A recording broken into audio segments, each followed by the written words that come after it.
Почитувани слушатели и гледачи на нашиот YouTube канал, се наоѓаме во просториите на Есенерис, каде што сега ќе опфатиме друг дел од нашиот проект, а тоа се видеоматеријалите со кои во живо или со во вистински ситуации, во реални ситуации ќе пробаме да ги опфатиме темите за кои што се трудиме да ви возможиме да имате пристап до сите тие информации за кои говориме. Со мене седи наш корисник кој што ни е, да се изразам, еден од по-активните во организацијата и од кој црпиме многу потребни информации како за овој проект, така и за општо и за нашата работа. И него ќе го прашаме за темите со кои се занимава нашиот проект, тоа е транспарентноста и пристапот пристапот до институциите и политичкиот интегритет на лицата со визуелна попреченост во Македонија. Александар Нанев, добре дојдовте и мило ми што сте со нас.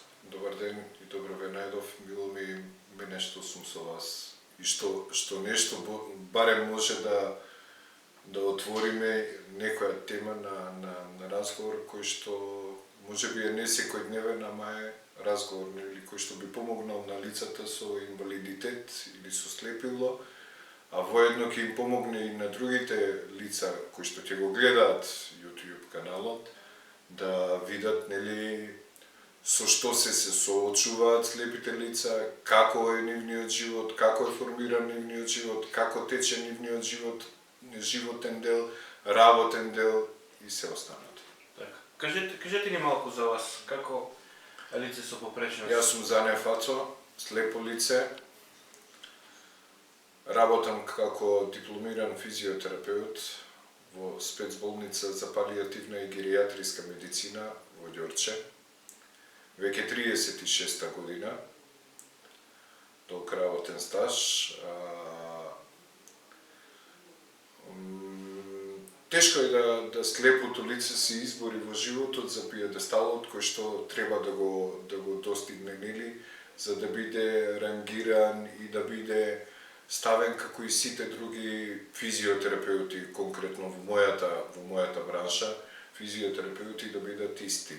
Најчесто кај нас се случува да физиотерапеутот со слепото лице, физиотерапеут, биде само на масажа, што јас потполно не се согласувам и не е така, бидејќи како лицето кое што нема хендикеп, тоа е слепило, ги вежба пациентите, така може и слепото лице истото тоа да го прави. Се што физиотерапеутот работи и слепото лице со тоа што грото од терапиите се работат со осет на пациентот, масажата, ако не ја знае физиотерапеутот што не гледа и тој што гледа, не е физиотерапевт. Да. Тоа е првото и основно правило во физикалната терапија. Значи, пред се сите терапии се работат на осет на пациентот, на сензибилитетот на пациентот на дадената терапија. Така. Ви благодарам и да преминеме на темите кои што би сакале да добиеме некој одговор. А тоа е да почнеме со нашето општество, односно во Северна Македонија, како од ваше искуство, како институциите и општеството, самото општество и институциите ги земаат во предвид потребите на слабовидните лица? Потребите ги барањата на слабовидните и на слепите лица во нашето општество функционираат така како што функционираат.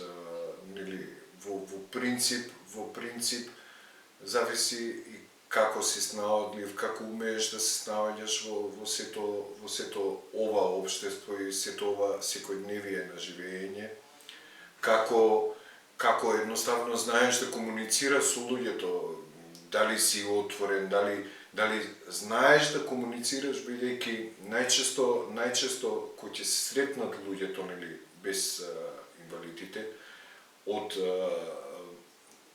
од институциите кои ќе видат слепо лице, најчесто не знаат како да му придат, што е едноставно хендикеп не за нас, туку за нив. едноставно не знаат како да комуницираат, а да не биде тоа да не го налути или навреди слепото лице, што мислам дека е тоа самостепенна едукација која што треба да се примени малку во институциите, во системот на работење на сите тие институции и луѓе кои што работат во тие институции. Многу често проблемите и потребите на лицата со оштетен вид не се доволно слушнати или не се земени во предвид при креирањето на јавни политики и услуги. Целта на овој проект е да создадеме простор каде што слепите лица ќе можат директно да ги споделат своите искуства со институциите и ќе предложат како тој систем може да се подобри, за да лицата со оштетен вид може да ги остваруваат своите права како сите останати. Преку ваквите средби ние се обидуваме да ги идентификуваме најчестите проблеми со кои се соочуваат слепите лица при користење на јавни услуги и да собереме конкретни искуства од заедницата. Да предложиме реални и остварливи решенија за подобрување на пристапноста и транспарентноста. Затоа денешниот настан не е само формална средба, туку простор за разговор, искуство, диалог, споделување на реални искуства. Простор каде што вашиот глас ќе се слушне и каде што заедно со организацијата Transparency International ќе можеме да посочиме како и какви промени може да се направат за да им се олесни секојдневието на лицата со оштетен вид. Значи, сметате дека сепак има простор за... Има. Колку е според вас важно слепите лица да бидат информирани и вклучени во општествените и граѓанските процеси, како што се јавни дебати, политики и донесување одлуки, нешто што е една од главните теми со кои ние се занимаваме со активност? Вака да ви кажам, слепилото во рангирањето на хендикепи е еден од најтешките хендикепи. Најтежок степен на инвалидитет е слепилото, бар по онаја што знам. Вистина е тежок моментот на слепило и живење со тоа слепило, бидејќи не е едноставно да биде зависен за се. Не е едноставно во животот и при тоа да бидеш нормален и да функционираш.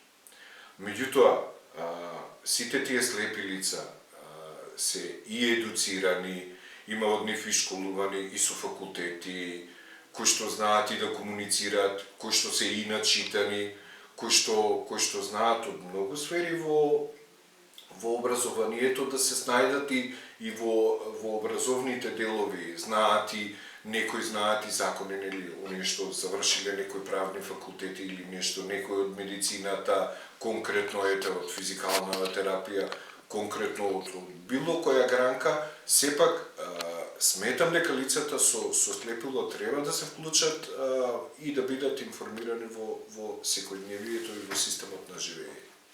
Добро, сега не е многу, вака сега да ви кажам, не е многу све црно, многу е битно и од нас како ќе се поставуваме, нели пред се многу е битно да се поставуваш добри и на другата страна им даваш во знаење нели за твојата компетенција која е и да го настроиш, нели како да се однесуваш.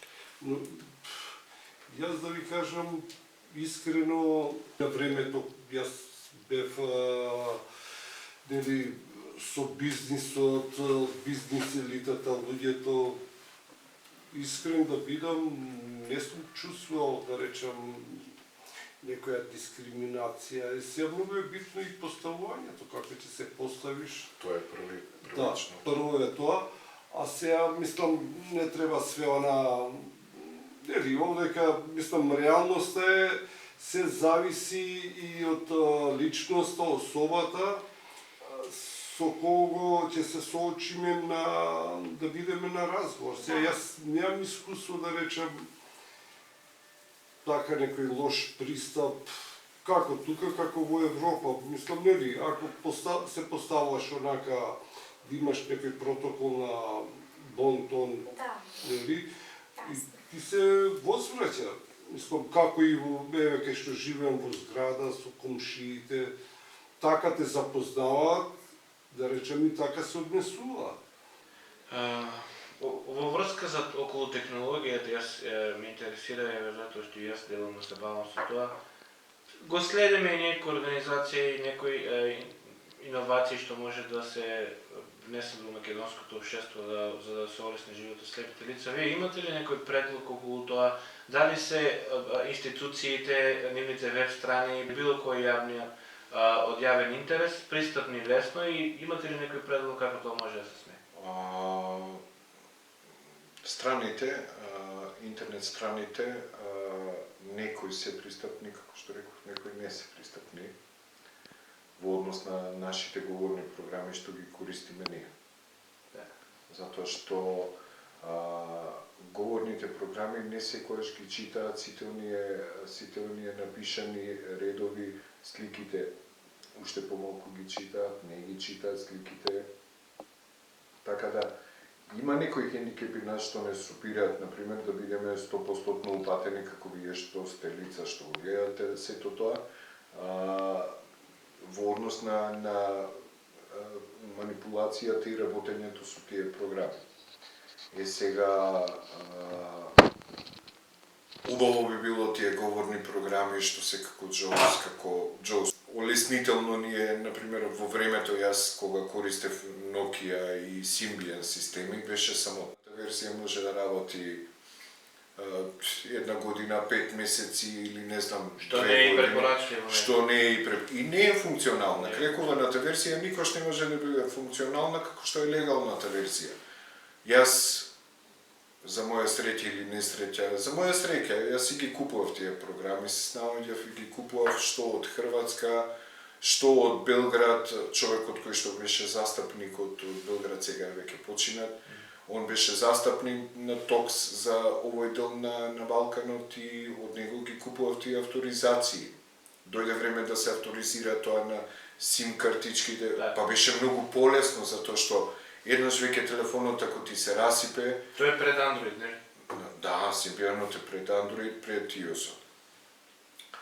Ако ти се расипе телефонот, едноставно толку нема, не се поправа, нова програма купуваш или за тие што користеа развиени такви крекувани програми, полесно беше затоа што ќе купиш телефон, ќе инсталираш, ќе најдеш начин како да го помине сето тоа.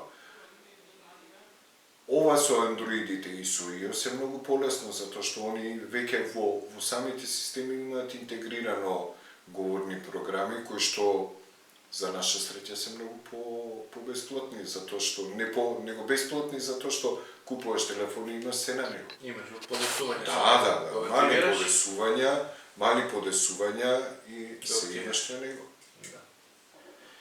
Така, добро, да не должиме премногу, еве во врска со Македонија, вие како лице со визуелно попречно, што би сакале да се промени за да се подобри вашиот живот, пристапноста и еднаквоста, еднаквите можности за сите слеплица? Претходно кажав и пак ќе кажам, слепилото е тежок хендикеп кој што за самото лице кое го има тој хендикеп е тешко бреме кое го носи на своите плеки и уште плюс ако при тоа те анулираат или те ставаат во втора, во трета, нели во трет ред, тоа е многу мачно и многу тешко затоа што сепак и ние сме луѓе како и сите останати и ние не сме желни за тој хендикеп што го имаме, едноставно тоа е дар од Бога. И тоа е, треба едноставно луѓето да сватат дека слепилото е тенка линија во животот е од едната на другата страна во животот да се помине и се поминувало и поминувале луѓе, па не може да се снајдат, не може да го преживеат тоа, а веќе слепи луѓе се едуцирани, научени и живеат. Не треба да им се отежнува, не треба да се ставаат во втори, во трет ред. Едноставно треба да се слушне и нивниот глас и нивното мислење, затоа што не значи дека ако не гледа и не знае. Да, точно. Да, ви благодарам за деталната обсежна анализа. Сакам да ви заблагодарам, ако немате нешто да додадете, јас би затворил интервјуто. Ви благодарам пред се на вашата пожртвуваност и вашето целокупно СНЛ што функционира и што сака да го воздигни во основа овозможи живеењето на слепите лица да им биде подобро. Ако ништо друго, доволен е почетокот кој што бар мене и на нас многу ни значи и комуникацијата, директната комуникација на вас со нас. Затоа што тоа е големо плюс. Се трудиме навистина. Така, тоа беше тоа. Ова беше Зане Фацо, наш активист и наш член, наш корисник, кој што ни помага и еве од проектот Invisible Citizens, Promoting Political Integrity and Transparency for the Visually Impaired, кој што е финансиран од Европската унија во рамките на проектот Следење на интегритетот во Западен Балкан и Турција во борбата против корупцијата. Благодарам што не слушавте и се надам дека имавме корисни информации за вас за нека друга прилика пак.